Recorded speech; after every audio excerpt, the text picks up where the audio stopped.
Anthony, before we talk about the game itself, obviously we've got to mention that sickening injury to Damon Lathrope. Yeah. What is the latest? Yeah, I mean, you could tell from the tackle it was a bad one in terms of two players coming together. I didn't think there was any issue from the Boreham Wood side. I think it was just two players coming together in a tackle, and you could tell that it looks like a bad leg break, obviously. We were all out there quite quickly and making sure he was okay. The medical people dealt with him well, and he's now gone to hospital. So haven't had the latest updates so far, but we wish him all well. His family were here today at the game, and they've gone to the hospital now. So fingers crossed he'll be okay, but it did look like a bad one for him, unfortunately.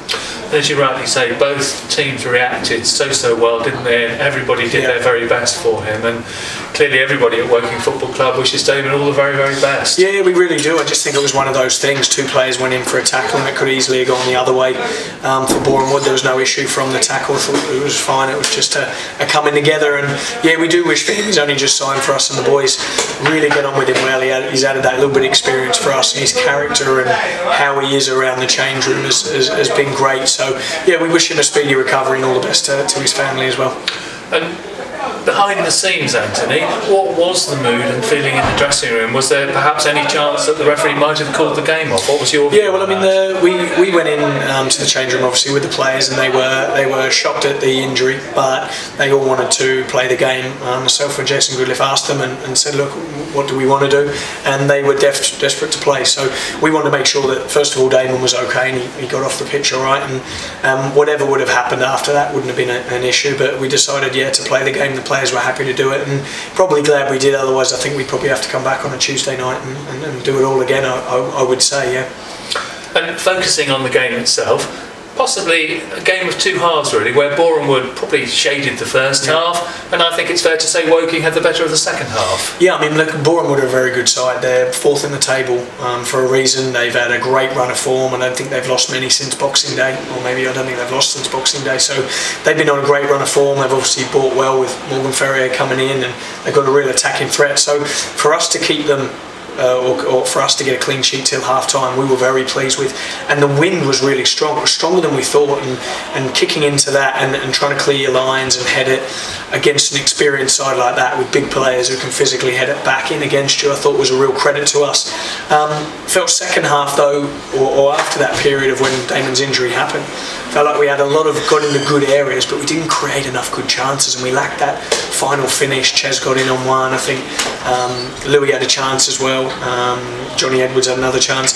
We just lacked that little quality and spark, and I don't think we probably did enough to score in the game. But we're sort of happy with the 0-0. It's the third clean sheet at home that we've kept in a row, and yeah, all in all, I think you'd probably take that today. And yet Louis did have that great header, and in fact he was very unfortunate because it was a top save from the keeper. Yeah, it was, and Louis was bright and sharp on Tuesday when he came on against Ebbsfleet, and we felt like he deserved to start today. He's still getting up to match speed, and thought he was a threat. I think he will score if we're clinical enough to create the chances for him. But I think in terms of our home form has been good. There was only one team in the league who won more games than us at home, and to play against a team like Boreham Wood and keep them to the, we were happy with. It's just the away form that obviously we need to improve in the next couple of games. And psychologically, you've mentioned how important it was to get to half time. Did you feel that amongst the group of players that actually it had given them a great deal of confidence to have got there, and it then gave them something to build on in the second half? Yeah, it was. I mean, we said to them, don't get frustrated in the second half, because it was a frustrating first half. We didn't really pass the ball that well. It was a lot of long ball from both teams in the game, and winning a lot of headers and second balls and knockdowns, and like I said, defending against that wind was harder than it looked actually. So we were happy with that, but just making sure that they didn't get frustrated by that, and then obviously switching it around in the second half and dealing with it. And I think we probably did that better in the second half. And prior to the game, would you have taken a point? I'm not sure. I think we're always positive at home, and we always want to win. Like we said, there's only been one team who's won more games than us at home, so we really try and go for teams, and we're trying to push for the end to try and get the winner. I think that showed by the amount of sort of times we got the ball in our own box and could have scored. So yeah, we're probably in hindsight now we're happy with the point against a good Boreham Wood side. However, we're disappointed not to have scored. And you made a change at half-time, taking off Gregor Cox. Yep. Presumably that's because he had a reoccurrence of the hamstring tweak. Yeah, it wasn't so much of a reoccurrence, it was just that he come off on Tuesday night with a bad hamstring. We didn't want to push it too much today. We knew he'd only last probably a certain amount of minutes. We thought it'd be around the 45 to 50, 55, 60 minute mark, and we just didn't want to put him at risk and do any more damage to it. But he's a great lad and really wanted to play. He was so desperate to play for this game, and he put in a shift, and we just didn't want to push it too far and get an even worse injury than the small one that he had. And you made 4 changes today from the side that lost away at Absolute in midweek.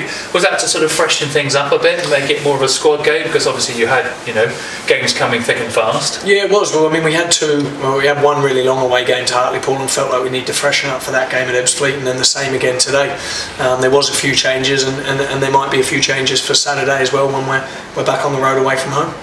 And as you say, next game is away from home at Maidenhead, and they've acquitted themselves very well, haven't they, in their first season in this league? Yeah, they've done really well. I think they had a slowish start, but they've really put some form together of late, and I think their place is a tough place to go. So we're going to have to defend better than we have done in the last few away games. Make sure we try and get the first goal and get that clean sheet till half-time like we have done in the 3 last home games here. And we know it's an area that we need to improve on the away form. We need to be doing better away from home, there's no doubt about that, and we'll be looking to put that right Saturday.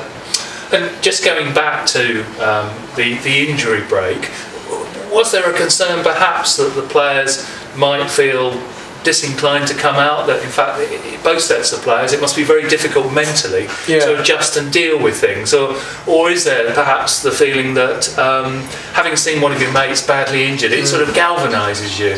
Yeah, I think different people react in different ways, so we had no issue if the players didn't want to come back out. I think the most important thing was firstly the safety of Damon, and then the safety of our players as well, and we spoke about that with the referee and the opposite manager Luke, who's very good with it, and we, from our point of view, we were happy for the game to go on as long as Damon was safe and off the pitch. So the players were all okay with that, and we made sure we checked with them first. Lovely, thank you very much for your time. Thank you.